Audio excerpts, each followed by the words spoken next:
Alors, ce livre blanc, c'est le livre de Nicolas Sarkozy, devenu président en 2007. Et la nouveauté, c'est sécurité nationale. Et l'idée sous-jacente, c'est de dire, voilà, désormais, il y a un continuum stratégique, pour reprendre l'expression consacrée. Il n'y a plus de différence entre le front intérieur et le front extérieur, c'est-à-dire qu'on est en guerre. Voilà, un peu tout le temps et partout. Et on a des ennemis. Et ces ennemis, on va les définir. Voilà. Alors, ils peuvent changer, évidemment, les ennemis, mais donc c'est l'idée que les guerres qu'on va mener à l'extérieur sont aussi des guerres qu'on va pouvoir mener à l'intérieur. Et à chaque fois, on va dire, bah voilà, on a un ennemi extérieur. Je reprends la terminologie utilisée par nos responsables politiques. Alors, on va dire, en ce moment, c'est Daesh, donc l'ennemi extérieur, très bien. Et puis, il y a un ennemi intérieur. Mais là, bizarrement, l'ennemi intérieur, on ne le nomme pas en général. On laisse tout ça un petit peu flou. C'est les propos qu'emploie Manuel Valls quand il est Premier ministre, dans une interview qu'on relate. De 2012. Voilà, c'est ça. Et là, on voit bien qu'en même temps, le sous-titre, il n'est pas très difficile à faire.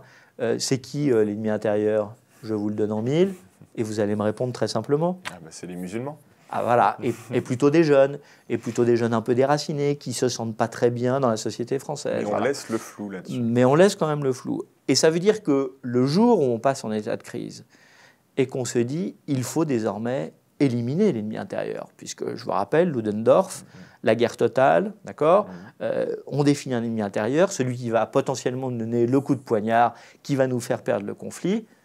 Bah là, c'est pas très difficile. L'ennemi intérieur, on l'a assez bien défini.